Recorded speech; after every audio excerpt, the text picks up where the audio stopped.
Comment करके। नहीं, redo के लिए आप इस्तेमाल करेंगे कंट्रोल शिफ्ट प्लस जेड, ये शॉर्टकट की इस्तेमाल करोगे तो रीडू हो जाएगा। ठीक है, अंडू होता है रीडू होता है, अंडू होता है रीडू होता है। तो शॉर्टकट की से आपके एग्जाम में टॉपिक वाइज सवाल पूछा जाएगा और ये आपको बनाने आना चाहिए मेरे प्यारे बच्चों। ठीक है, रीडू क्लियर हुआ, कंट्रोल शिफ्ट प्लस जेड। चलो जवाब देंगे। विंडोज ऑपरेटिंग सिस्टम में टेक्स्ट, इमेज और को कॉपी बनाने के लिए शॉर्टकट बटन का उपयोग किया जाता है। देखिए शॉर्टकट की ज्यादा क्यों पूछ रहा हूं मैं, शॉर्टकट की से ज्यादा सवाल पूछे जाते हैं। तो विंडोज ऑपरेटिंग सिस्टम में टेक्स्ट, इमेज की कॉपी बनाने के लिए, कॉपी करने के लिए, अगर आप कॉपी करना चाहते हैं दूसरे फोल्डर में, कौन से शॉर्टकट की का उपयोग करते हैं मुझे कमेंट करके बताइए। कौन से शॉर्टकट की का उपयोग किया जाता है, अच्छे से कमेंट करके बताइए बच्चों, कौन से शॉर्टकट की का उपयोग किया जाता है। लाएंगे बेटा, सारी क्लासेस लाएंगे, मैथ्स की क्लासेस भी मिलेगी, सब मिलेगी। जवाब दीजिए, आंसर क्या होगा?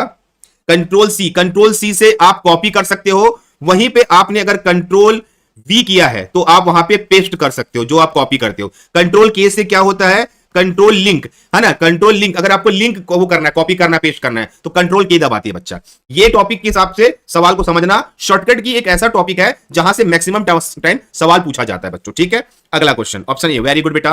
अगला क्वेश्चन, यदि सिस्टम में आपको डेट और समय गलत है तो इसे कहां से रीसेट कर सकते हो? सिस्टम मतलब कंप्यूटर सिस्टम की बात कर रही है, बात किया जा रहा है। अगर उसमें डेट और टाइमिंग गलत है तो आप कंप्यूटर के कौन से पैनल में जाके उसको ठीक कर सकते हो, मुझे कमेंट करके बताइए। अंशु गुप्ता, बहुत जल्द आपको एडीओ की वैकेंसी भी देखने को मिलने वाली है। जैसे वार्डन अचानक से आया है वैसे एडीओ भी आ जाएगा। तैयारी जारी रखिए, मेरा तो यही आपको सजेशन रहेगा, पढ़ाई को ना छोड़े, तैयारी ना छोड़े, बहुत अच्छे लेवल पे तैयारी करें, नहीं छोड़ना तैयारी को, अच्छे लेवल पे तैयारी करना। यदि सिस्टम में डेट और समय गलत है तो इसे कहां से ठीक किया जाता है?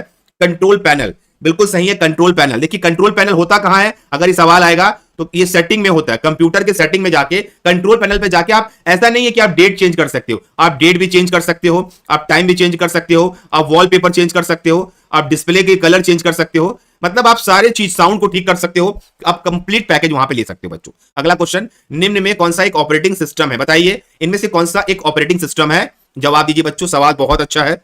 निम्न में कौन सा एक ऑपरेटिंग सिस्टम है? प्यारा सवाल, अच्छा सवाल, एग्जाम में आने वाला सवाल। निम्न में कौन सा एक ऑपरेटिंग सिस्टम है? कमेंट करके बताइए, अच्छा सवाल है ये, एग्जाम में पूछा जाएगा, ये आपको बनाने आना चाहिए बच्चों। सेटिंग, वेरी गुड बेटा, कमेंट करके बताइए। तैयारी अच्छा करिए, 500 पोस्ट निकले हैं, ये छोटा मोटा पोस्ट नहीं होता, तैयारी के लिए बहुत ज्यादा अच्छा होता है। जवाब दीजिए, कौन सा एक ऑपरेटिंग सिस्टम है? कमेंट करके बताइए मेरे प्यारे बच्चों, कौन सा एक ऑपरेटिंग सिस्टम है? बहुत अच्छी बात है, यूनिक्स एक ऑपरेटिंग सिस्टम है। जावा ओरेकल भाषा है, क्या भाषा है? लैंग्वेज है ना। एमएस ऑफिस क्या होता है? एप्लीकेशन होता है।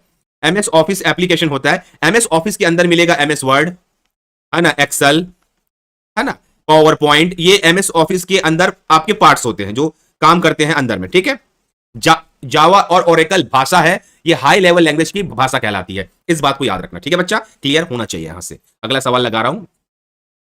हाँ, यूनिक्स ऑपरेटिंग सिस्टम किसका ट्रेडमार्क है? ट्रेडमार्क समझ लीजिए, उसका मालिक कौन है? यूनिक्स एक प्रकार का ऑपरेटिंग सिस्टम है, उसका मालिक कौन है ये पूछना चाह रहा है। 4 नाम दिया गया है, तो जवाब दीजिए, यूनिक्स ऑपरेटिंग सिस्टम का ट्रेडमार्क किसका है, उसका मालिक कौन है, मुझे कमेंट करके बताइए बच्चों। सवाल बहुत प्यारे हैं, अच्छा क्वेश्चन है, कमेंट करके जवाब दीजिए, यूनिक्स ऑपरेटिंग सिस्टम का मालिक कौन है। तो अच्छा सवाल है, कमेंट करिए मेरे प्यारे बच्चों। सेशन पसंद आता है तो लाइक जरूर करेंगे, और चैनल में नए हैं तो सब्सक्राइब जरूर करेंगे। अगर आपको सेशन पसंद आ रहा है, लाइक एंड सब्सक्राइब जोर जोर से लगा दीजिए। किसने किया था? जवाब दीजिए, यूनिक्स को किसका ट्रेडमार्क है? देखिए ये है बेल लैबोरेटरीज का है, बेल लैबोरेटरीज ने यूनिक्स को बनाया था। यहां पे कई मिसअंडरस्टैंडिंग हो जाती है कि यूनिक्स को माइक्रोसॉफ्ट ने बनाया था, नहीं, यूनिक्स को ट्रेडमार्क कराने वाले थे बेल लैबोरेटरीज, ये बात याद रखना। देखिए 50 नंबर का सवाल है, तो 50 नंबर के सवाल को साधारण सवाल तो नहीं पूछेगा, वो अंदर के सवाल ज्यादा पूछेगा, तो अंदर के सवाल आप लोगों को पता होना चाहिए। ठीक है, अगला क्वेश्चन, यूनिक्स ऑपरेटिंग सिस्टम किस प्रकार का ऑपरेटिंग सिस्टम है? यूनिक्स ऑपरेटिंग सिस्टम किस प्रकार का ऑपरेटिंग सिस्टम है? कमेंट करके बताइए मुझे, यूनिक्स ऑपरेटिंग सिस्टम किस प्रकार का ऑपरेटिंग सिस्टम है? सवाल अच्छे स्टूडेंट, कमेंट करके बताइए इसका आंसर क्या होगा, किस प्रकार के ऑपरेटिंग सिस्टम है। वेरी गुड, और बिल्कुल इसका नोट्स बनाइए, प्रॉपर्ली तैयारी करें बच्चों, ज्यादा आप लोगों के लिए बेनिफिट रहेगा। ठीक है, और हमारे फ्री नोट्स के लिए हमारे टेलीग्राम को ज्वाइन करें, जहां पे हम वार्डन के फ्री नोट्स भी अपलोड करने वाले हैं। ठीक है, जवाब दीजिए, एक्सपेंसिव है ये, ओपन सोर्स नहीं है बेटा, एक्सपेंसिव है। एक्सपेंसिव क्यों है? क्योंकि इसे खरीदना पड़ता है, ये पेड वर्जन में आता है, पेड वर्जन में विंडो भी आता है, मैक भी आते हैं, ये सब पेड है। माइक्रोसॉफ्ट का ओपन सोर्स में क्या मिलेगा? ओपन सोर्स में बहुत कम ही ऑपरेटिंग सिस्टम प्राप्त हो पाते हैं, बाकी सब पेड होते हैं, खरीद के आपको इस्तेमाल करना पड़ता है, एक्सपेंसिव होता है, इस बात को याद रखना। ठीक है, अगला क्वेश्चन, चलिए कथन वाले क्वेश्चन जरूर आएंगे। निम्न में से कौन सा कथन सही है? देखिए स्टेटमेंट वाले सवाल आपको देखने को मिलने वाले, क्योंकि 50 नंबर का सवाल आएंगे। तो 50 नंबर के सवाल में अगर आपको स्टेटमेंट वाले सवाल नहीं पूछेगा तो सवाल तो बन नहीं पाएंगे। इस 50 नंबर के लिए आपको प्रॉपर तैयारी करनी पड़ेगी बेटा। कौन सा कथन कथन सही है, अब देख लीजिए इसमें सवाल को प्रॉपर पढ़ना, क्योंकि कथन वाले सवाल है, एग्जाम में ये पूछे जाएंगे, है ना। हल्का सा कट रहा है क्या। लाइनेक्स प्रणाली में फाइल txt और फाइल txt को अलग अलग फाइल के नाम से माना जाएगा। विंडो प्रणाली में फाइल txt और फाइल txt प्रणाली का नाम सेम माना जाता है। ये सवाल ही इंसान की ऊपर की बत्ती गुल कर देता है, क्योंकि आप ऊपर ऊपर कंप्यूटर पढ़ के जाओगे तो सवाल ऐसा नहीं कि ऊपर ऊपर आएगा, कुछ ऊपर नीचे सवाल भी आएगा। रिया का जवाब आना चालू हो गया, कोई है जो उसको पढ़ के समझ। फाइल txt क्या होता है, फाइल टेक्स्ट की बात हो रही है ना, टेक्स्ट, ये जो लिखा है उसको टेक्स्ट बोलते हैं। देखिए दोनों ही सही है कि लिनक्स में फाइल txt और फाइल txt दोनों अलग फाइल होते हैं, जबकि विंडो में फाइल टेक्स्ट और फाइल टेक्स्ट एक ही फाइल होती है, ठीक है। इसका याद रखना, ये किसका एक्सटेंशन है, तो ये टेक्स्ट का एक्सटेंशन है। कोई भी चीज अगर सेव होगा तो टेक्स्ट में सेव होता है। ये जो आप देख रहे हो ना हमारी स्क्रीन पे जो लिखा हुआ आ रहा है ये टेक्स्ट है, ठीक है। तो विंडो में तो सेम सेव होता है पर यूनिक्स में अलग अलग सेव होता है, इस बात को याद रखना बच्चों। अगला क्वेश्चन, यूनिक्स ऑपरेटिंग सिस्टम आमतौर से किस रूप से जाना जाता है। यूनिक्स ऑपरेटिंग सिस्टम आमतौर पे किस रूप में जाना जाता है। अब मतलब यूनिक्स ऑपरेटिंग, विंडो के बारे में आपने पढ़ा होगा, यूनिक्स ऑपरेटिंग सिस्टम को आमतौर से आप किस रूप से जानते हैं, कमेंट करके बताइए। चलो, यूनिक्स ऑपरेटिंग सिस्टम को आमतौर से आप किस रूप से जानते हो, कमेंट। गुड इवनिंग बच्चा, गुड इवनिंग, कमेंट डालिए। देखिए ये लंबा मैराथन क्लास है, 50 क्वेश्चन दूंगा आज, और इस 50 क्वेश्चन से आपका दिमाग पूरा खुल जाएगा। इस 50 क्वेश्चन को प्रॉपर्ली देखना, डेली में 50-50 क्वेश्चन ही कराऊंगा, समय कम है, ज्यादा क्वेश्चन कराऊंगा, संभावना है कि आप एग्जाम को क्रैक कर सको, संभावना है यहाँ पे, आपकी मेहनत पे डिपेंड करता है। आपके माता पिता ने आपके लिए कितना मेहनत किया उस पर डिपेंड करता है, और आप उसको कितना रिटर्न देंगे अपने माता पिता को मेहनत करके, उस पर डिपेंड करता है। ये मल्टी यूजर ऑपरेटिंग सिस्टम है। मल्टी यूजर का मतलब क्या हुआ, जैसे मैं इस्तेमाल कर रहा हूं, कोई और भी इस्तेमाल कर सकता है, कोई और भी इस्तेमाल कर सकता है। सिंगल यूजर क्या होता है, एक बार जिस कंप्यूटर में डाल दिया गया, भाई सिंगल यूजर ऑपरेटिंग सिस्टम का मतलब समझिए, अगर मैंने अपने कंप्यूटर में डाल दिया तो दूसरे कंप्यूटर में चलेगा नहीं। मल्टी यूजर क्या होता है, अपने में भी डाल सकता हूं, किसी और के में भी डाल सकता हूं, मैं किसी और के में भी डाल सकता हूं। तो मल्टी यूजर का मतलब होता है अलग अलग कंप्यूटर में आप उसको इस्तेमाल कर सकते हो, इसको बोला जाता है मल्टी यूजर। मल्टी मतलब समझ जाना अलग अलग, तो यूनिक्स ऑपरेटिंग सिस्टम को आप अलग अलग चीजों में इस्तेमाल कर सकते हो बच्चों, इस बात को याद रखना। अच्छा, अगला क्वेश्चन, निम्नलिखित में से कौन सा समूह का सदस्य नहीं है। देखिए ऑड इवन मतलब सदस्य नहीं है, ये अलग है, ऐसे सवाल पूछे जाएंगे आपके एग्जाम में, आराम से बताइए निम्नलिखित में से कौन सा समूह का सदस्य नहीं है। अब आपके पास 4 ऑप्शन है, यूनिक्स है, एमएस डॉस है, विंडोज है, फायरवॉल है। अब आप समझ के बताइए कि इनमें से कौन सा एक चीज अलग है और 3 सेम है। मतलब अलग पूछा है, मतलब 3 सेम होंगे, एक अलग होगा, उसकी प्रणाली उसका व्यवहार अलग होगा। अब आप बताइए कौन सा है। बिल्कुल, कई बच्चे ने फटाफट कमेंट करना चालू कर दिया। और जिन बच्चों का एडमिशन में प्रॉब्लम आया है, आज रात को बैठ के सबसे पहले उन बच्चों का एडमिशन कराया जाएगा। कल तक कोर्स आपका एक्टिवेट हो जाएगा बच्चों। बहुत सारे बच्चे एक साथ ट्रैफिक आ गई ना, आता है प्रॉब्लम, ठीक है। Is correct firewall. अब समझिए कि फायरवॉल क्यों अलग है और ये तीनों क्यों अलग है। इन तीनों को आप जानेंगे। ओपी मतलब ये ऑपरेटिंग सिस्टम है, यूनिक्स, एमएस डॉस, डॉस को फुल फॉर्म जानते हैं ना, डिस्क ऑपरेटिंग सिस्टम। क्या होता है, डिस्क ऑपरेटिंग सिस्टम, और विंडोज भी ऑपरेटिंग सिस्टम। फायरवॉल क्या होता है, फायरवॉल समझ लीजिए एंटीवायरस होता है। क्या होता है ये, एंटीवायरस। ये आपकी कंप्यूटर को रक्षा करने वाली प्रणाली को कहते हैं फायरवॉल। कंप्यूटर में वायरस ना आ जाए, हैंग ना हो जाए, प्रॉब्लम ना आ जाए, इस स्थिति को कहते हैं हम लोग फायरवॉल, ठीक है। तो ये पूछा जाएगा कि इसमें से अलग कौन है, ऐसे सवाल आपको देखने को मिलने वाले बच्चों, ठीक है। अगला क्वेश्चन, निम्न में कौन सा ओपन सोर्स ऑपरेटिंग सिस्टम है। जो पहली बार इस क्वेश्चन को देख रहे हैं वो एक बात जरूर समझिए, ओपन सोर्स क्या है। ओपन खुले में मतलब फ्री। अब ये सवाल आसान हो गया कि कौन सा ऑपरेटिंग सिस्टम फ्री है, कौन सा ऑपरेटिंग सिस्टम मुफ्त में मिलेगा। अब देख लीजिए कौन सा ऑपरेटिंग सिस्टम आपको फ्री में उपलब्ध है, डॉस, लिनक्स, विंडोज या यूनिक्स। अब बताइए चलो। बिल्कुल बिल्कुल, शाबाश मेरे स्टूडेंट, शाबाश। कई बच्चों का जवाब परफेक्ट आ रहा है, मतलब 50 में 50 खेलिए।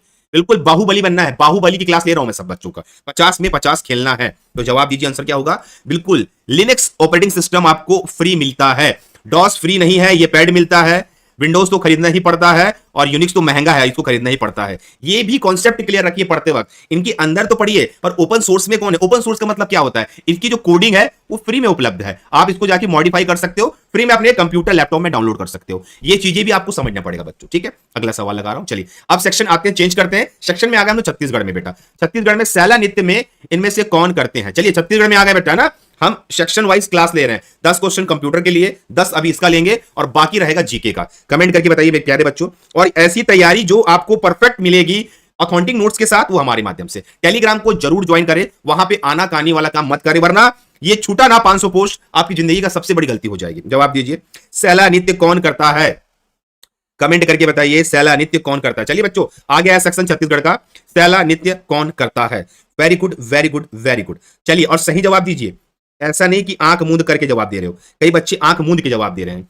उपयुक्त सभी, गोड़ जनजाति भी करती है, बैगा भी करती है, प्रधान भी करती है, सैला नृत्य तीनों करते हैं, सैला रीना नृत्य तीनों जनजाति द्वारा किया जाता है। तो आंख मूंदने की जरूरत नहीं है, पढ़ाई को रिपीट करने की जरूरत है।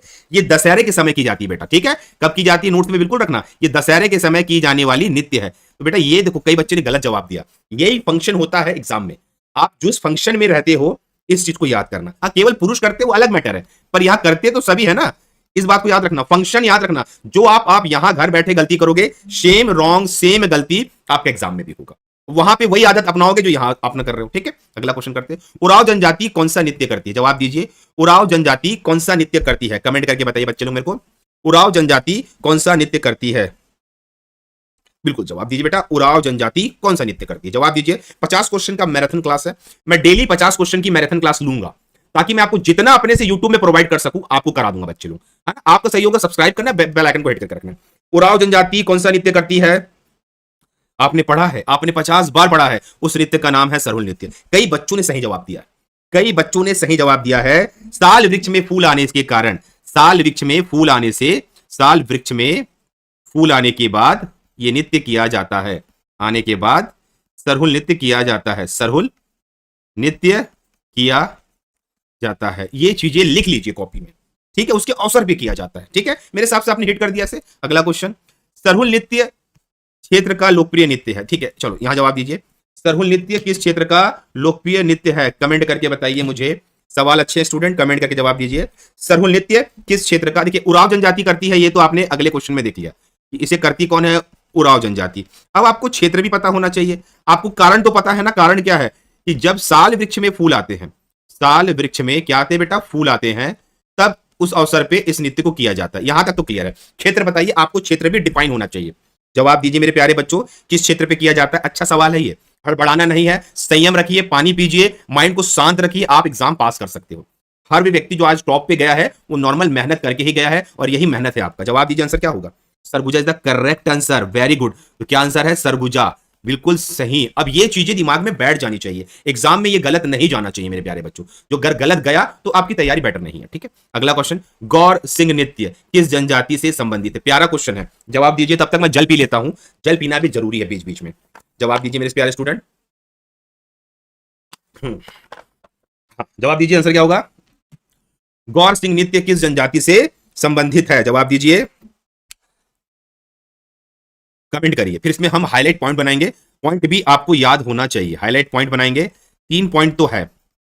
कमेंट करके बताइए आंसर क्या होगा, गौर नृत्य कौन करता है, बिल्कुल सही है, डंडामी माड़िया। देखिए माड़िया जनजाति, मुड़िया जनजाति का क्षेत्र तो पता है ना, ये सब बस्तर के क्षेत्र वाले हैं। कई बच्चों ने गलत जवाब दे दिया है, उस जवाब को सुधारिए, ठीक है। और ये यात्रा पर्व में समय होता है, कब होता है, यात्रा पर्व के अवसर पे ये नृत्य किया जाता है। और ये क्या है, ये एक प्रकार का शिकार नृत्य है। क्या है, शिकार नृत्य है। अब जिन बच्चों से रॉन्ग हो गया वो बुलेट पॉइंट्स को बिल्कुल याद रखिए, ये बुलेट पॉइंट, ये बाहुबली समझ लीजिए, ये ऐसे पॉइंट्स है जो इसको कंपाइल करेगा बच्चों। आप एग्जाम में बैठेंगे जाके, जब आप एग्जाम देने जाएंगे पेपर हॉल में बैठेंगे, सेम ये क्वेश्चन आ जाएगा और आपसे गलत हो जाएगा, आपको हर्ट होगा। एक बार निशान को मिटा नहीं सकते आप, ऑनलाइन पेपर तो है नहीं, इन पॉइंट्स को भी याद रखना है आपको, ठीक है। अगला क्वेश्चन, मुरिया जनजाति का मुआ पाटा नृत्य है, जवाब दीजिए। मुरिया जनजाति का मुआ पाटा नृत्य, अब ये किस प्रकार का नृत्य है, इस पे भी हम पॉइंट डिस्कस करेंगे, और ये पॉइंट बहुत इंपॉर्टेंट है। सारे बच्चे कमेंट करके मुझे बताएंगे मुरिया जनजाति का मुआ पाटा नृत्य है, तो बताइए कमेंट करके आंसर क्या होगा। जवाब दीजिए बच्चों, जवाब दीजिए बच्चों, फटाफट जवाब दीजिए।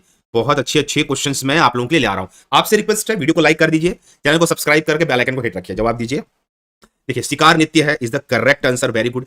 शिकार नृत्य है, ये तो आप लिख लिए भाई। शिकार नृत्य है तो किसका शिकार किया जाता है, सांभर का शिकार किया जाता है, सांभर का शिकार किया जाता है। और क्षेत्र क्या होगा, देखो क्षेत्र भी पता होना चाहिए भाई, बस्तर क्षेत्र में आता है। ये कहा था, बस्तर क्षेत्र में। ये बुलेट पॉइंट्स है, इस पॉइंट को नोट करके अपनी कॉपी में रखिए बच्चों, ये बहुत इंपॉर्टेंट है, बहुत आते हैं एग्जाम में, आप इसको मिस नहीं करेंगे आप लोग, ठीक है। सुआ नृत्य कब करते हैं, जवाब दीजिए। सुआ नृत्य कब करते हैं, ये पता होना चाहिए। सुआ नृत्य कब किया जाता है, ये आपको पता होना चाहिए। तो जवाब दीजिए मेरे को आंसर कि सुआ नृत्य कब करते हैं, जवाब दीजिए। वेरी गुड बच्चा, वेरी गुड वेरी गुड। लगे रहिए और अच्छे अच्छे कमेंट रेगुलर पुश करिए। आप यहां पे जितना पुश करेंगे, जितने भी पॉइंट लिखेंगे, आपके लिए बेटर हो जाएगा क्लास के लिए। ये पहली क्लास है, इंपॉर्टेंट है, सारे बच्चे ध्यान देंगे। जवाब दीजिए, सुआ नृत्य कब किया जाता है, जवाब दो मुझे। दीपावली के अवसर पे, 3 पॉइंट बना लेते हैं इसमें ना। कौन सी जनजाति करती है? कोई बताएगा मेरे को कौन सी जनजाति करती है सुआ नृत्य? कमेंट करके बताओ। देखिए सुआ नृत्य दीपावली पे किया जाता है, पर ये क्यों किया जाता है पहले बता देता हूं मैं। फसल पकने के अवसर पर किया जाता है, फसल पकने के अवसर पर किया जाता है, ठीक है। अब ये दीपावली में किया जाता है सुआ नृत्य। सुआ नृत्य करती कौन है? महिलाएं करती है। कौन सी जनजाति के द्वारा किया जाता है? जवाब देगा कोई मेरे को, कोई जानकार व्यक्ति है? सुआ नृत्य महिलाओं के द्वारा किया जाता है, फसल पकने के अवसर पर किया जाता है, ये तो हम बता दिए हैं। कौन सी जनजाति के द्वारा की जाती है? नहीं नहीं, ये कोलिन जनजाति होती है।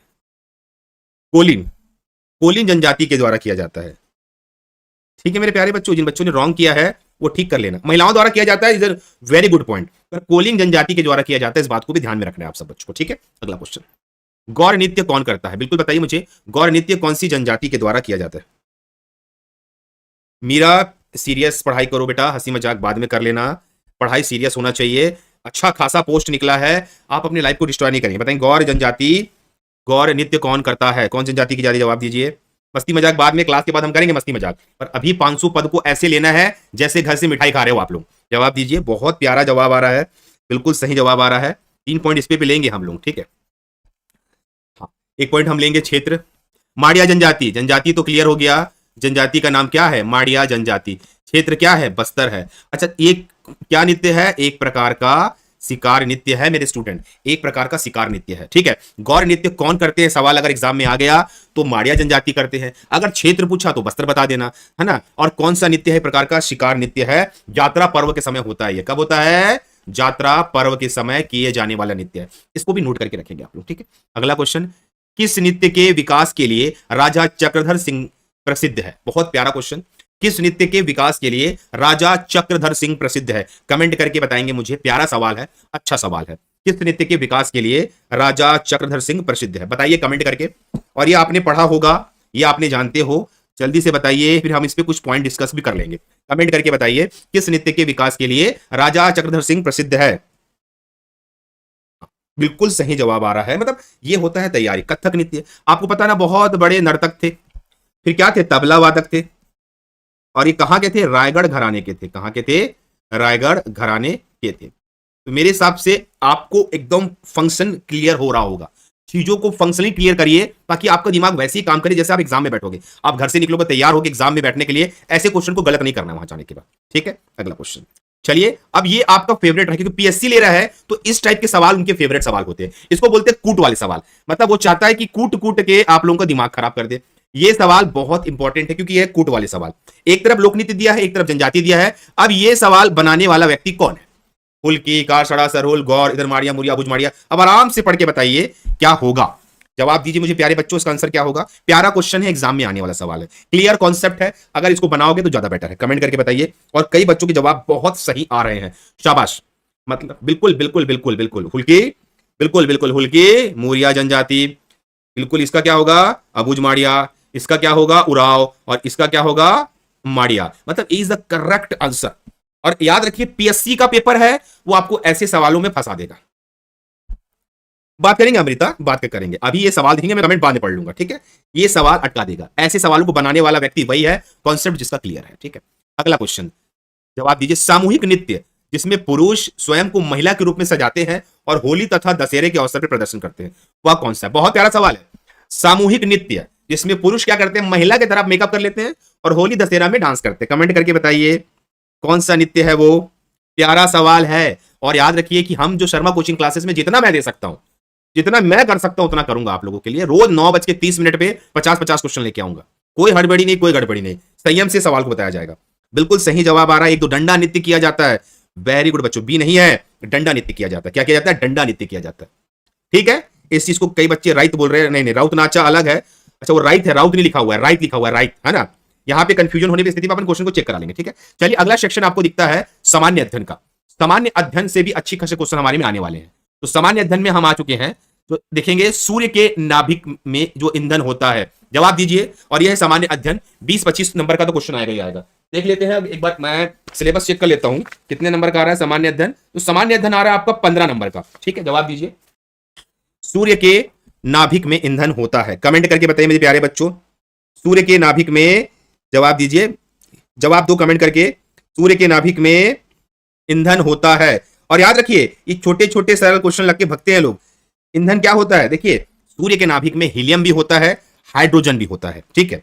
कई जगह पे यहां पे हीलियम आंसर लिया है, पर एक्चुअल होता है हाइड्रोजन, जो कि 70% से प्लस होता है। इसकी वजह से वो जलता रहता है, नाभिकीय संलयन करते रहता है। इस बात को याद रखिए, ठीक है, कोई बच्चा भी गलत नहीं करेगा। अगला क्वेश्चन, द्रव्यमान ऊर्जा समतुल्य का संबंध E बराबर mc स्क्वायर का प्रतिपादन किसने किया था? E बराबर mc स्क्वायर, देखिए साइंस के सवाल पूछे जाएंगे, साइंस के भी है, हिस्ट्री के भी सारे सवाल है। द्रव्यमान ऊर्जा समतुल्य का संबंध E बराबर mc स्क्वायर का प्रतिपादन किसने किया था? कमेंट करके बताइए। चलो, E बराबर mc स्क्वायर का प्रतिपादन किसने किया था? आएंगे सवाल, फिजिक्स के भी सवाल आएंगे, केमिस्ट्री भी आएगा, बायो भी आएगा। यहां से आप भाग नहीं सकते, तैयारी को छोड़ नहीं सकते। जवाब दीजिए, आंसर क्या होगा? किसने किया था? अल्बर्ट आइंस्टाइन ने किया था। सापेक्षिता का सिद्धांत कहते हैं इसको। क्या कहते हैं?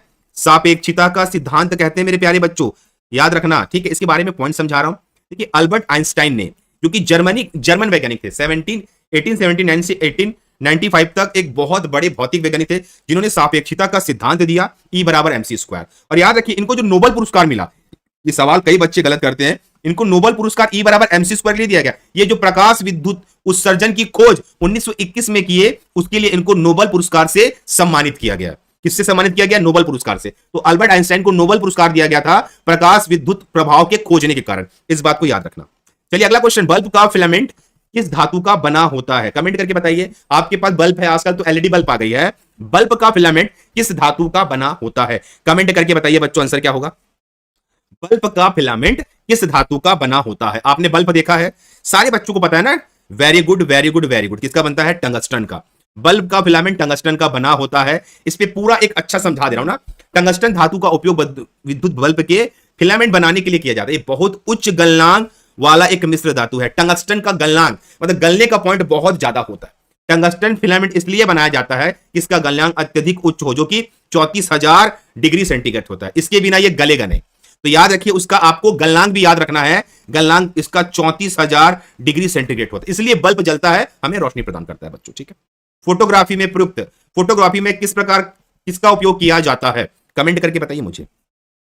फोटोग्राफी में किसका उपयोग किया जाता है? कमेंट करके बताइए। फोटोग्राफी इस्तेमाल करते हो ना, फोटोग्राफी में किसका उपयोग किया जाता है? कमेंट करके बताएंगे मुझे प्यारे बच्चों। फिलामेंट का क्या होता है? फिलामेंट बेटा अंदर में रहता है, अंदर में रहता है रे। फोटोग्राफी में किसका उपयोग किया जाता है? सिल्वर ब्रोमाइड का उपयोग किया जाता है। सिल्वर ब्रोमाइड होता है AgBr। AgBr मतलब सिल्वर ब्रोमाइड का उपयोग किया जाता है फोटोग्राफी फिल्म में, ठीक है। चलिए, संचायक बैटरी में कौन सी धातु का उपयोग किया जाता है? बैटरी आपने देखा है, कौन सी बैटरी? वो बैटरी नहीं जो सेल होती है छोटी छोटी, वो बैटरी, जो बड़ी बड़ी बैटरी नहीं होती जो ठेले वेले में लेके लोग घूमते रहते हैं, उस बैटरी की बात किया जा रहा है। संचायक बैटरी में कौन सी धातु का प्रयोग किया जाता है? कमेंट करके बताइए मुझे। संचायक बैटरी में कौन सी धातु का प्रयोग किया जाता है? एक बार मुझे कमेंट करके बताइए सारे बच्चे। संचायक बैटरी में कौन सी धातु? जिन बच्चों का एडमिशन रुका है, जो मुझे व्हाट्सअप कर रहे हैं, रात में करेंगे बच्चा, बहुत सारे बच्चों का आ गया था ना, एक साथ करूंगा बैठ के ना। सीसा। संचायक बैटरी में सीसा इस्तेमाल करते, पहले दिखा दे रहा हूं ना। अगर आप गौर करो तो ये बैटरी है, ये कौन सी बैटरी है? ये बैटरी वो वाली बैटरी है जो ठेला वाले लेकर घूमते नहीं, बड़ी बड़ी बैटरी में लिक्विड रहता है। इसमें प्लस पॉइंट को एनोड कहा जाता है। ये दुनिया सवाल पूछा गया है। बैटरी के प्लस पॉइंट को एनोड और माइनस पॉइंट को कैथोड कहा जाता है। याद रखना, लेड मतलब पीबी होता है। इसमें संचायक बैटरी में धातु इस्तेमाल होता है, वो होता है लेड, पीबी। याद रखना, सवाल कई बार पूछा गया है कि बैटरी के प्लस पॉइंट को एनोड कहते हैं और माइनस पॉइंट को कैथोड कहा जाता है। ये बातें बहुत इंपॉर्टेंट है, कोई बच्चा भी भूलेगा नहीं। चलिए, गलत कथन को चुनिए, इसमें से रॉन्ग स्टेटमेंट आएगा। देखिए, इस बार का पेपर पीएससी ले रहा है, मैं आपको डिक्लेयर बता दे रहा हूं, सवाल का लेवल हाई होगा। अगर आप सरल सरल सवाल को पढ़ के अपने आप को खुश समझेंगे या आपकी तैयारी हो गई मानेंगे, तो मेरे हिसाब से ये आप अपने आप को धोखा दे रहे हैं, ठीक है। तो ये सवाल हम उसी लेवल में सेट किए हैं, कोई ऐसी हवाबाजी वाली बातें नहीं है हमारे पास, जो है सामने है। मैं बड़ी बड़ी बातें असर नहीं करता, रियल क्वेश्चन है, आएगा, करना है, रॉ फॉर्म में पेपर चल रहा है। गलत कथन को चुनिए। एकल चुंबकीय पोल रह सकते हैं, चुंबकीय पोल सदैव समान सामर्थ्य के होते हैं, चुंबकीय पोल एक दूसरे को प्रतिकर्षित करते हैं। देखिए, कभी भी चुंबकीय पोल एकल नहीं हो सकते। नॉर्थ पोल और साउथ पोल, अगर आपके पास एक चुंबक है तो नॉर्थ पोल और साउथ पोल हमेशा मिलेंगे। अगर मैं चुंबक को तोड़ दूं तब भी वो नॉर्थ और साउथ पोल में डिवाइड हो जाएंगे। कभी भी चुंबक का, मैग्नेट का 2 पोल ही होता है, इस बात को याद रखना, नॉर्थ और साउथ पोल, ठीक है। अगला क्वेश्चन, विद्युत अपघटन नियम किसके द्वारा दिया गया? कमेंट करके बताइए मुझे। विद्युत अपघटन का नियम किसके द्वारा दिया गया? अच्छा सवाल है बच्चों, जवाब दीजिए। विद्युत अपघटन का नियम किसके द्वारा दिया गया? मुझे कमेंट करके बताएंगे मुझे प्यारे बच्चों, किसके द्वारा दिया गया है विद्युत अपघटन का नियम? अच्छे सवाल है, जवाब दीजिए किसके द्वारा दिया गया? ये सारे सवाल एक लेवल के सवाल है मेरे पास, मैं सरल सवाल नहीं पूछने वाला। बिल्कुल सही है, विद्युत अपघटन का नियम फैराडे के द्वारा दिया गया। मैक्सवेल नहीं, फैराडे, याद रखना। क्या होता है? रसायन विज्ञान में निर्माण मतलब मैन्युफैक्चरिंग में विद्युत अपघटन प्रक्रिया कहते हैं। विद्युत अपघटन की प्रक्रिया मतलब मैन्युफैक्चरिंग होती है, और इस नियम को दिया गया है फैराडे के द्वारा। ठीक है, इसमें और डिटेल नहीं दे सकता मैं, ये लंबा चौड़ा बातें हैं कि जल में देखिए हाइड्रोजन और ऑक्सीजन विघटित हो जाता है, ये लंबा प्रोसेस है, ये पीडीएफ में पढ़ लेना आप लोग। ठीक है, जवाब देंगे उदासीन 25 डिग्री उदासीन विलयन का पीएच मान बताइए। 25 डिग्री उदासीन विलयन का पीएच मान क्या होता है? कमेंट करके बताइए मुझे प्यारे बच्चों। 25 डिग्री उदासीन विलयन का पीएच मान क्या होता है? कमेंट करके मुझे बताएंगे प्यारे बच्चे, क्या होता है? 25 डिग्री उदासीन विलयन का पीएच मान क्या होता है? कमेंट करके बताओ। सवाल अच्छे हैं, एग्जाम में पूछे जाएंगे। जवाब दीजिए, इसका आंसर क्या होगा? 25 डिग्री उदासीन विलयन का पीएच मान क्या होता है? वेरी गुड, वेरी गुड, शाबाश बच्चों। जवाब दीजिए, आंसर क्या होगा? बिल्कुल सही जवाब है 7। उदासीन विलयन का पीएच मान 7 होता है। स्केल में समझा रहा हूं, देखिए स्केल देखिए, अगर ये है 7, इसको बोलते हैं न्यूट्रल, है ना, ये वाला 7 है, ये न्यूट्रल है। इस तरफ बढ़ेंगे तो एसिडिक मतलब अम्ल हो जाएगा, इस तरफ आओगे क्षार हो जाएगा, जिसको अल्कलाइन बोलते हैं। तो ये पीएच स्केल है, देख लीजिए बच्चों, 7 में न्यूट्रल रहता है, इधर जाओगे तो अम्ल, इधर जाओगे तो क्षार। इस बात को कॉपी में नोट करके जरूर रखना। अगला जवाब देंगे, पोर्टलैंड सीमेंट के विनिर्माण के लिए, मैन्युफैक्चरिंग के लिए कच्ची सामग्री बताइए। बिल्कुल याद रखना, सीमेंट रिलेटेड सवाल पूछा जाता है और आपको पढ़ना जरूरी है। पोर्टलैंड सीमेंट के विनिर्माण के लिए कच्ची सामग्री क्या क्या होती है? जवाब दीजिए, रॉ मटेरियल क्या क्या होता है। और पढ़िए बच्चों, 500 पद छोटे मोटे पद नहीं होते, और ये बार बार नहीं आएगा, और एग्जाम पीएससी लेने वाला है तो सरल सवाल तो नहीं पूछा जाएगा। जवाब दीजिए, अच्छा सवाल है, जवाब दीजिए। बिल्कुल यहां पे रॉन्ग हो रहे हैं, एल्यूमिना भी होता है, मिट्टी भी होता है, जिप्सम भी होता है। सीमेंट निर्माण में इसका इस्तेमाल किया जाता है। याद रखेंगे, पोर्टलैंड सीमेंट वर्तमान समय में उपयोग आने वाला सर्वाधिक प्रचलित सीमेंट है। चाहे एसीसी ले लो भाई, एसीसी भी सीमेंट है, जेके लक्ष्मी भी सीमेंट है, बहुत सारे हो गए, है ना। तो इसमें कंक्रीट में गारा आदि मूल तत्वों को मिलाया जाता है, जिसमें मिट्टी भी शामिल है, जिप्सम है, एल्यूमिना है, और मिट्टी भी शामिल है बच्चों, इस बात को याद रखना। ठीक है, अगला क्वेश्चन जवाब देंगे, CaOCl2 एक कंपाउंड के लिए रासायनिक सूत्र है, इसका सामान्य रूप क्या होता है? जवाब दीजिए। देखिए पेपर हार्ड आने वाला है, सरल पेपर आपको नहीं मिलेगा देखने को, पर अगर आप पढ़ाई को छोड़ के भागोगे तो फंस जाओगे। जवाब दीजिए, जवाब दीजिए, CaOCl2 को क्या कहा जाता है सामान्य भाषा में? मिट्टी बेटा, उस टाइप का मिट्टी नहीं होता ये, आप ये धूल मिट्टी घर मोहल्ले वाला मत समझिए। मिट्टी में अलग अलग प्रकार के वो मिलते हैं, कंपाउंड मिलते हैं, वो मिट्टी अलग होती है, इसको रिफाइंड करके डाला है। ऐसे नहीं कि मिट्टी उठा के डाल दिए। जैसे कांच बनता है तो उसमें ग्लास, उसमें रेत का इस्तेमाल होता है, कांच बनता है तो क्या रेत मिलता है क्या आपको उसमें? नहीं, वो अलग तरीके से रिफाइन होकर डाला जाता है। सही आंसर है ब्लीचिंग पाउडर, इसका नाम है, सिंपल नाम है ब्लीचिंग पाउडर। क्या होता है bleaching powder? CaOCl2 calcium hypochloride कहा जाता है, एक सफेद पाउडर होता है, इसे चूने का क्लोराइड भी कहते हैं। वेरी गुड बच्चों, इस बात को भी याद रखिए। अगला क्वेश्चन, प्रयोगशाला में उपकरण बनाने के लिए प्रयोग में लिया गया कांच। प्रयोगशाला जानते हो ना, लेबोरेटरीज, जिसमें आपका ब्लड टेस्ट होता है, अगर आप देखे होंगे ऐसे ऐसे करते हैं, परख नली टाइप का रहता है, और अलग अलग प्रकार के उसमें टर्म्स होते हैं। तो उसमें जो उपकरण बनाने के लिए प्रयोग किया जाता है कांच, उस कांच का नाम बताइए। प्रयोगशाला में जो हम कांच का इस्तेमाल करते हैं ना, ऐसे ऐसे करते हैं, उसके लिए कौन से कांच का उपयोग किया जाता है बताइए बच्चों। पीएससी लेने वाला है, सरल की उम्मीद तो रखना ही मत, वरना सरल पढ़ के जाओगे एग्जाम से बाहर हो जाओगे। जवाब दीजिए, नहीं, वो होते हैं पायरेक्स कांच होते हैं। पायरेक्स कांच कैसे होते हैं बता रहा हूं। पायरेक्स कांच बोरोसिलिकेट कांच है, जिसमें B2O3 प्रमुख घटक होता है, या क्वार्ट्रेज, रेत, sodium carbonate, aluminium oxide, boric oxide को एक साथ मिलाकर प्राप्त किया जाता है। रेत भी लिखते हैं, क्वार्ट्रेज भी लगता है, सोडियम भी रहता है, कार्बोनेट भी रहता है, एल्यूमिनियम भी रहता है, ऑक्साइड भी रहता है, बोरिक ऑक्साइड भी रहता है, तब बनाया जाता है। इसमें तापीय प्रसार करके कम गुणांक रखा जाता है। मतलब ये कांच इसलिए इतना इंपॉर्टेंट होता है कि लेबोरेटरी में अलग अलग केमिकल का इस्तेमाल किया जाता है। कांच खराब मत हो जाए, कांच जल मत जाए, कांच फट मत जाए, इसलिए इसको एक कंपाउंड घटक के साथ इस्तेमाल किया जाता है। एक कॉमन क्वेश्चन आता है कि कांच का निर्माण किससे किया जाता है? किससे किया जाता है आपका? इससे किया जाता है, किससे? रेत से। ठीक है पायल, कोई बात नहीं, आप इजी क्वेश्चन जरूर देख के जाए। वात्या भट्टी में, ब्लास्ट फर्नेस में जो लोहा बनता है वो कौन सा लोहा होता है? वात्या भट्टी में उत्पादित लोहा क्या कहलाता है? जवाब दीजिए। जवाब दीजिए मेरे प्यारे बच्चों। वात्या भट्टी, मैं दिखाऊंगा ब्लास्ट फर्नेस होता कैसे है। वात्या भट्टी में जो लोहा बनता है वो किस प्रकार का लोहा बनता है, मुझे कमेंट करके बताइए। जैसे आपने पीएससी प्री का एग्जाम देखा होगा, किस प्रकार के लेवल का आया था, लेवल अच्छे रखते हैं उन लोग। वात्या भट्टी में कच्चा लोहा बनता है, कच्चा लोहा।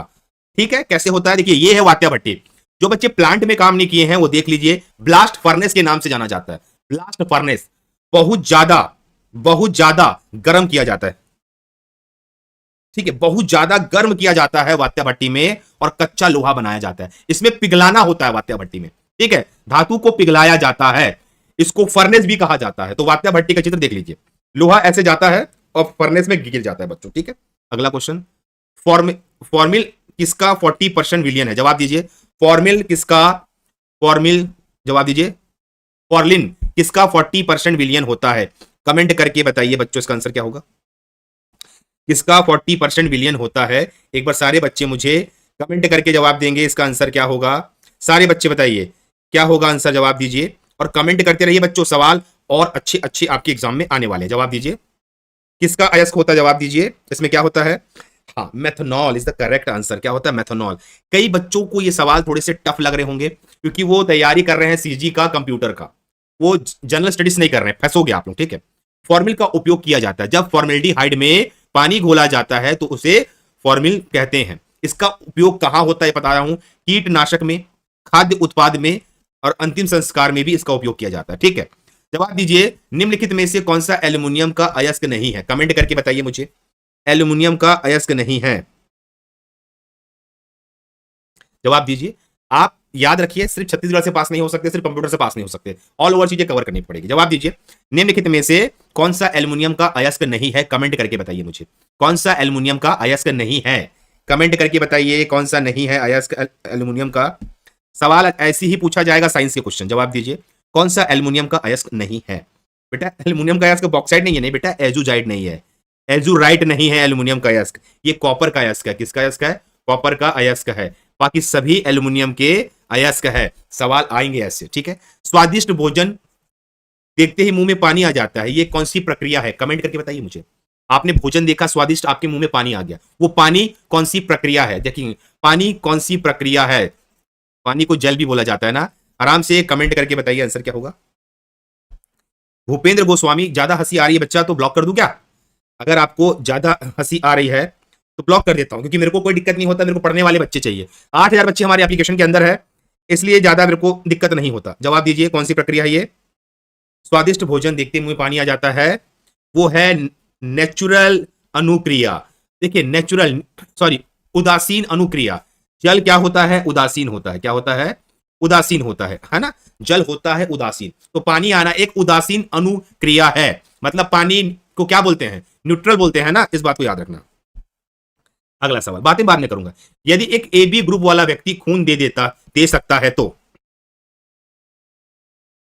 ठीक है, ये जो भी पागल आदमी है इसको हम ब्लॉक कर देते हैं, क्योंकि पागल लोगों की जरूरत नहीं है मेरे को, कि तुम क्लास लगाते हो रोज 75 लाख अपना खेल कर जाते हो, वो डिपेंड करता है वो जो कौन क्या करता है उस पर। ठीक है, कोई 75 लाख दे कुछ भी करे, उसको मेरे को नहीं पता भैया, मैं पढ़ाना जानता हूं और एक गरीब बच्चा पढ़ के पास होना जानता है। जो मेहनत करेगा उसके लिए सब मैटर भी नहीं करेगा। जवाब दीजिए, ए बी ग्रुप वाला व्यक्ति किसको ब्लड दे सकता है। और आप लोग से भी रिक्वेस्ट है, चाहे दुनिया में कुछ भी होता रहे, पढ़ाई आपकी असीम मेहनत ये सबसे आपको रोक नहीं सकती, आपको नौकरी मिलेगी। वरना ऐसे कमेंट करके आप संतुष्ट हो सकते हो, कुछ गलत मेरे को बोल के आप खुश हो सकते हो, वो आपका हक है, पर उससे कुछ नहीं बदलेगा। दिन होगा रात हो जाएगा, आप वहीं का वहीं रहोगे। ये सब मत करके अगर अपने आप पे मेहनत करो तो ज्यादा बेटर है। जवाब दीजिए, ए बी वाला बेटा केवल ए बी को ही दे सकता है, वो डिवाइड नहीं करेगा। इस बात को समझ के चलिए बच्चों, ठीक है। ए बी ग्रुप वाला व्यक्ति केवल ए बी वाले को ही दे सकता है। थोड़ा सा संयम बरत के रखिए, मैं प्यार से पढ़ाना चाहता हूं तो प्यार से पढ़िए, ठीक है। ये सब बातें वाली है, बातें बाद में करूंगा। कोशिका की गतिविधियों को नियंत्रित कौन करता है। कोशिका मतलब सेल, उसमें गतिविधियां हो रही है, उसको नियंत्रित कौन करेगा, ठीक है। जवाब दीजिए। आप पढ़िए स्टूडेंट, आपका मेहनत, आपका डेडिकेशन एक पोस्ट का है, उसके लिए ये राजनीति में मत जाइए कि कोई ऐसा किया वैसा किया। हमको कुछ नहीं पता भाई, हमको नहीं पता। हमको पता बच्चे बैठते हैं, रिजल्ट आता है, उसके बाद क्या होता है कौन जानेगा उसको। और बगैर जाने किसी पे इल्जाम मत लगाइए, है ना। ठीक है, ये भी एक गलत चीज है कि गलत कुछ भी बोल दे रहे हो किसी को आप लोग। जवाब दीजिए, कोशिका गतिविधि कौन करता है? नहीं नहीं, न्यूक्लियस। न्यूक्लियस करते हैं, कोशिका की गतिविधियों को मेंटेन करते हैं, न्यूक्लियस होता है। समझाता हूं इसके बारे में। देखो समझना यहां पॉइंट्स को कि कोशिका, हमारे शरीर में कोशिका है, उसमें गतिविधि हो रही है। न्यूक्लियर सेल को रिमोट कंट्रोल सेंटर की तरह होता है। कोशिका के मस्तिष्क के रूप में यह बताकर कार्य करता है कि क्या करना चाहिए और कैसे बढ़ना चाहिए और कब वापस बढ़ना चाहिए। ठीक है, तो कोशिका की गतिविधियों को नियंत्रित करना एज ए रिमोट कंट्रोल वो न्यूक्लियस है। इस बात को याद रखिए, गलत नहीं करना बच्चों। ठीक है, अगला सवाल। नेत्र के लेंस की फोकल दूरी को एडजस्ट करने के लिए निम्नलिखित में से कौन नेत्र की सहायता करता है? आपके नेत्र की फोकल दूरी को एडजस्ट करने के लिए निम्नलिखित में से कौन सा नेत्र की सहायता करता है? इस वर्ड को इसलिए लिख रहा हूं कि बच्चे गलत ना कर दे। सहायता करता है, कमेंट करके बताइए। चलो, और हम संविधान के क्वेश्चन भी ऐड करेंगे, हिस्ट्री भी ऐड करने वाले हैं, अर्थशास्त्र भी ऐड करेंगे। हम एक अच्छा खासा आपको प्रोग्राम देंगे बच्चा। जवाब दीजिए, आंसर क्या होता है? अच्छा सवाल है कि नेत्र लेंस की फोकल दूरी को एडजस्ट करने वाला कौन होता है? हाँ, ये गलत हो रहा है। आइरिस, देखिए सहायता की बात हो रही है, आइरिस नहीं होता है, आइरिस नहीं होता है, उसे बोला जाता है सिलियाय पिंड। इसको बोला जाता है सिलियारी। सिलियारी मांसपेशी करता है बेटा, इसको एक बार गूगल कर लेना बाद में। यहीं पे कई बच्चे सिर्फ आइरिस पढ़े हैं, नहीं नहीं नहीं, आइरिस नहीं है, ये रॉन्ग हो जाएगा। सिलियारी पिंड होता है जो नेत्र की फोकल दूरी को एडजस्ट करता है। सवाल यह होता कि आंखों में आने वाले प्रकाश का नियंत्रण कौन करता है? तो आइरिस लगाते हैं आंसर आप लोग। ठीक है, इस बात को याद रखना। जब किसी पुष्प का पराग उसी पौधों के परागण प्रकार की वर्तिकार में अंतरित कर दिया जाता है, उसे कहते हैं। बायो वीक है, आई नो। अगर आप अपने वीक चैप्टर को नहीं पढ़ोगे, क्वेश्चन को नहीं देखोगे, एग्जाम में तो बाहर हो जाओगे। जब किसी पुष्प का पराग उसी पौधे के परागण प्रकार के वर्तिकार में अंतरित कर दिया जाता है, उसे कहते हैं। ये पुष्प है, उसका पराग उसी में डाल दिया जा रहा है, अंतरित कर दिया जा रहा है, तो उसे क्या कहते हैं? सब बात करूंगा बेटा क्लास के बाद, ये सब बातें मैं बीच में नहीं कर सकता। ठीक है, स्वयं में हो रहा है तो स्वयं युग्म, एकदम सही है, स्वयुग्म। ऑटोगेमी कहा जाता है, ऑटोगेमी। स्वयं में हो रहा है तो उसे ऑटोगेमी कहा जाता है। श्वसन है, बताइए श्वसन एक प्रकार की कौन सी प्रक्रिया? मैं सांस ले रहा हूं तो कौन सी प्रक्रिया है? जवाब दीजिए बच्चों, श्वसन क्या है? मनीष शर्मा, फोकस करें क्वेश्चन का जवाब देने में, ये सब बातें बाद में भी हो जाएंगी, है ना।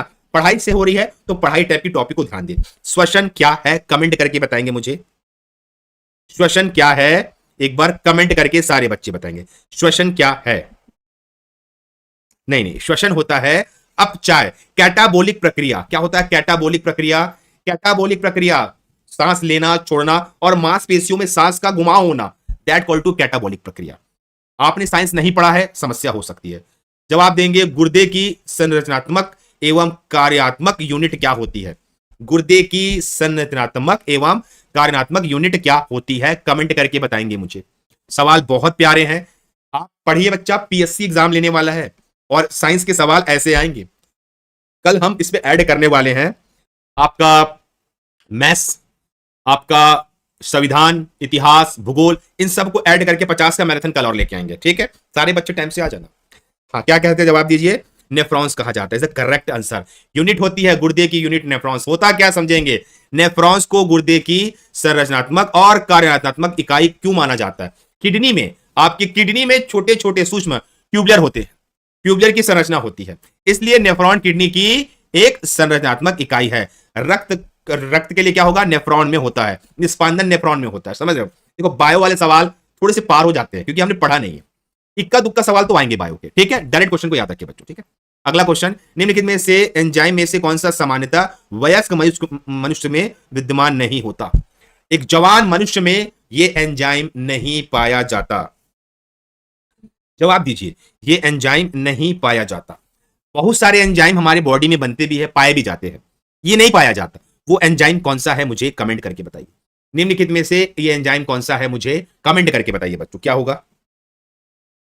नहीं नहीं नहीं नहीं नहीं नहीं नहीं नहीं नहीं नहीं नहीं नहीं बेटा याद रखिए, रेनिन है, रेनिन। रेनिन नहीं पाया जाता, रेनिन एंजाइम नहीं पाया जाता। नहीं नहीं बेटा, वो नहीं है ना, रेनिन नहीं पाया जाता हमारे अंदर। ठीक है, इस बात को याद रखिए। कई बच्चे गलत जवाब दे रहे हैं, एमाइलोपेशन बोल रहे हैं। नहीं, रेनिन नहीं पाया जाता। अगर नहीं समझ आ रहा है तो गूगल करके चेक कर लेना आप लोग, वरना हम पूरे आंसर को ऑथेंटिक चेक करके लेके आए आप लोग के। ठीक है, अगला देखिए, रेनिन एक प्रोटियोलाइटिक एंजाइम है, प्रोटियोलाइटिक एंजाइम है जो शिशुओं के गैस्ट्रिक जूस में पाया जाता है, छोटे बच्चों के गैस्ट्रिक जूस में पाया जाता है, जो दूध प्रोटीन के पाचन में मदद करता है।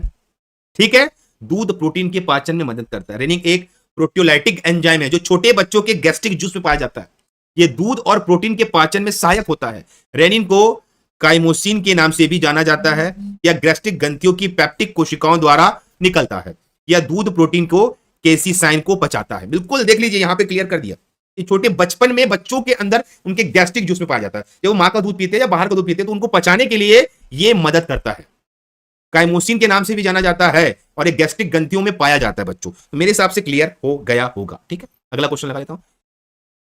पिया गया वह भाग जो पानी विलय के जड़ों से पौधों तक अनेक भागों में ले जाते हैं। मतलब जो पानी से विलय में जड़ों से पौधों में फैलाते हैं वो कौन सा चीज होता है? कमेंट करके बताइए मुझे, जवाब दीजिए। पिया गया वो भाग जो पानी एवं विलय को जड़ों तक पौधों में पहुंचाते हैं, क्या होता है? जवाब दीजिए भाई। अगर पानी को फैलाना पौधों का कौन सा भाग करता है? बिल्कुल सही है राकेश, कौन सा भाग करता है? वो होता है जाइलम। कौन सा भाग करता है? जाइलम करता है। जाइलम क्या करता है? पानी पहुंचाता है। फ्लोएम क्या पहुंचाता है? खाना पहुंचाता है। भाई कोई तो होगा पहुंचाने वाला। ये जड़ से पानी लिया, पूरा डिस्ट्रीब्यूट करेगा, हर तने को, पत्ते को, वो फ्लोएम करेगा। पानी वाला काम कौन करता है? फ्लोएम करेगा। और जो खाना बनता है वो डिस्ट्रीब्यूट कैसे होता है? वो होता है जाइलम पानी पहुंचाएगा और फ्लोएम खाना पहुंचाएगा। इस बात को नोट करके रखना, ये सवाल कई बार एग्जाम में आए हुए हैं बच्चों। ठीक है, अगला क्वेश्चन लगा देता हूं। विडाल टेस्ट का उपयोग किसकी संभावना की जांच के लिए किया जाता है? विडाल टेस्ट, कई प्रकार के टेस्ट होते हैं। अगर आप कभी भी तबियत आपकी खराब हुई होगी, आपने इस टेस्ट को जरूर कराया होगा। जब आपको भारी बुखार आया होगा तो विडाल टेस्ट का उपयोग किसकी संभावना की जांच के लिए है? कमेंट करके बताएंगे मुझे। विडाल टेस्ट का उपयोग किसकी संभावना की जांच के लिए है? मैंने आपको कहा भी था कि मैं पढ़ाऊंगा अलग लेवल में, हवाबाजी नहीं, बड़ी बातें नहीं, छोटी बातें नहीं। एग्जाम में सवाल आएंगे, एग्जाम में आप ही बैठोगे, एग्जाम में आप ही क्वेश्चन को फेस करोगे और आपको आंसर लगाना। जवाब दीजिए। जब टाइफाइड होता है तो एक टेस्ट होता है विडाल टेस्ट। अब कभी भी टाइफाइड हो, भगवान ना करे आप लोगों को हो, ये टेस्ट होता है आप लोगों का। ठीक है, अगला, पौधों में गैसों का विनिमय किसके द्वारा किया जाता है? पौधे हैं उसमें जो गैसों का विनिमय के लिए किसका उपयोग लिया जाता है? मैंने 3 पॉइंट आप लोगों को पहले क्लियर कर देता हूं। पानी के लिए कौन है? जाइलम भाई। वाटर सप्लाई के लिए जाइलम भाई आएगा। और ये कौन है? फ्लोएम। खाना बांटेगा फ्लोएम भाई। पर गैसों की बात आएगी तो गैसों को कौन देगा? जवाब दीजिए मुझे कमेंट करके। पौधों में गैसों का विनिमय किसके द्वारा किया जाता है? बेटा नहीं रे, स्टोमेटा है, स्टोमेटा के द्वारा किया जाता है। स्टोमेटा के द्वारा किया जाता है। ये आप पकड़ के रखिए बच्चों, पकड़ के रखिए, सवालों को छोड़ना नहीं है आप लोग। स्टोमेटा के द्वारा किया जाता है। ठीक है, अगला सवाल। अब देखिए स्टोमेटा का कार्य होता कैसे भाई। स्टोमेटा मुख्य काम वातावरण से स्टोमेटा का कार्बन डाइऑक्साइड को लेकर और ऑक्सीजन को देकर गैसों का आदान प्रदान करना। समझ रहे हो? कार्बन डाइऑक्साइड ले लेता है और ऑक्सीजन दे देता है। भाई ऑक्सीजन मिलता कहां से हमको? ऑक्सीजन का इस्तेमाल मनुष्य करते हैं, जानवर करते हैं। इससे प्रकाश संश्लेषण और वाष्प उत्सर्जन में मदद मिलती है। अब समझ आया? इतना ऑक्सीजन कहां मिलता है? वो कार्बन डाइऑक्साइड को ले लेता है और ऑक्सीजन दे देता है। यह है स्टोमेटा का काम। ठीक है, अगला क्वेश्चन। पंकज अडवाणी किस खेल से जुड़े हैं? देखिए व्यक्तित्व परिचय वाला क्वेश्चन जरूर आएगा कि पंकज अडवाणी किस खेल से हैं, ये किस खेल से हैं, ये किस खेल से हैं, तो पता होना चाहिए। जवाब दीजिए मुझे कमेंट करके कि पंकज अडवाणी किस खेल से जुड़े हुए हैं। कमेंट करके बताएंगे मुझे प्यारे बच्चों, पंकज अडवाणी किस खेल से जुड़े हुए हैं? कौन सा खेल खेलते हैं पंकज अडवाणी? जवाब दीजिए मुझे कमेंट करके। क्या बात है, very good very good. Snooker, snooker क्या होता है? एक टेबल होता है, देखिए वो बॉल रखे रहते हैं, ऐसे मारते हैं। टेबल में बहुत सारे बॉल होते हैं, रखे रहते हैं, ऐसे मारते हैं, दैट कॉल्ड टू स्नूकर। ठीक है, इस बात को याद रखना। बिलियर्ड्स, वेरी गुड बेटा, सही है। विश्व में कौन सा शहर वर्जित शहर के नाम से जाना जाता है? जवाब दीजिए। एक शहर का नाम इसे वर्जित शहर कहते हैं। कमेंट करके बताइए मुझे वो कौन सा शहर है। जवाब दीजिए, आंसर बताइए। वर्जित शहर कौन सा है? कमेंट करो स्टूडेंट, सीरियसली पढ़ाई करो। देखिए कुछ रखा नहीं है तमाशाबाजी में, जीवन में पता होना चाहिए। अगर पता है तो अच्छी बात है, नहीं पता है तो और अच्छी बात है, तैयारी हो जाएगी। वर्जित शहर के नाम से कौन सा शहर? जवाब दीजिए। हाँ, टेबल टेनिस नहीं होता बेटा, टेबल टेनिस नहीं होता। नहीं बेटा, नहीं, इसे बोलते हैं लहाशा। लहाशा बहुत प्यारा शहर है ना। यूट्यूब में एक बार, गूगल में एक बार सर्च जरूर करें। अगला क्वेश्चन, राजीव गांधी खेल रत्न अवार्ड की राशि कितनी है? बिल्कुल अच्छा सवाल है। राजीव गांधी, खेलों से सवाल पूछे जाएंगे, मेंशन है आपके सिलेबस में। राजीव गांधी खेल रत्न अवार्ड के बारे में बताएंगे मुझे। राजीव गांधी खेल रत्न अवार्ड की राशि कितनी है? कमेंट करके बताओ मुझे प्यारे बच्चों। और सवाल मैंने बढ़िया बढ़िया सवाल रखे हैं आपके चैलेंज हो जाएगा, बायो क्वेश्चन नहीं बनेंगे, केमिस्ट्री नहीं बनेंगे, दिमाग खराब हो जाएगा। जवाब दीजिए, कौन बह गया भावनाओं में? वो बहुमत बेटा, राजीव गांधी खेल रत्न अवार्ड का राशि नहीं पता बेटा तुम लोग को यार? 7.5 लाख रुपए हर साल मिलता है यार, क्या तुम लोग पढ़ रहे हो? ये सब डेटा गलत नहीं होना चाहिए, ठीक है। अगला क्वेश्चन, भारत की कोकिला नाइट नाइट गेल के रूप में कौन प्रसिद्ध है? जवाब दीजिए, भारत की कोकिला कौन है? जवाब दीजिए, जवाब दो। भारत की कोकिला किसे कहा जाता है? कमेंट करके बताओ मुझे, चलो बताओ, भारत की कोकिला किसे कहा जाता है? जवाब दीजिए। आपको ऊपर से नीचे हिलाने वाला क्लास है ये। अगर आप अब तक खाना पूरी कर रहे हो, छिप जा रहे हो, नहीं पढ़ेंगे, ऐसा कर लेंगे, किसी को बेवकूफ बना लेंगे, भगवान आपको बेवकूफ बना देगा, बेवकूफ नहीं बनना है। जवाब दीजिए, भारत की कोकिला किसे कहा जाता है? सरोजनी नायडू। कहां की है ये? यूपी की है, याद रखना। तो मेरे हिसाब से सवाल गलत नहीं होने चाहिए। भारत की कोकिला सरोजनी नायडू को कहा जाता है बच्चों, ठीक है। अगला सवाल, कौन विद्युत रोधी नहीं है? नहीं है, कमेंट करके बताइए। मतलब विद्युत रोधी नहीं है मतलब उसको छुएंगे तो करंट लग जाएगा। कमेंट करके बताइए, विद्युत रोधी नहीं है। जवाब दीजिए कमेंट करके, कौन सा विद्युत रोधी नहीं है? सवाल प्यारा है बच्चों, जवाब दीजिए। अच्छा क्वेश्चन है, पता होना चाहिए। जवाब दीजिए, कौन सा विद्युत रोधी नहीं है? चारकोल। चारकोल छुकर करंट लग जाएगा बेटा। सीसा, सीसा, सीसा का इस्तेमाल कहां होता है? बताया था ना, बैटरीज में होता है। बैटरी में होता है, बताया था ना, सीसा का इस्तेमाल बैटरी में होता है। तो करंट नहीं लगेगा रे। ये सभी विद्युत रोधी है, इनको छुओगे तो करंट नहीं मारेगा, पर सीसा को छू दोगे तो करंट मारेगा, ठीक है। तो मेरे हिसाब से आज का सेशन तो तगड़ा रहा।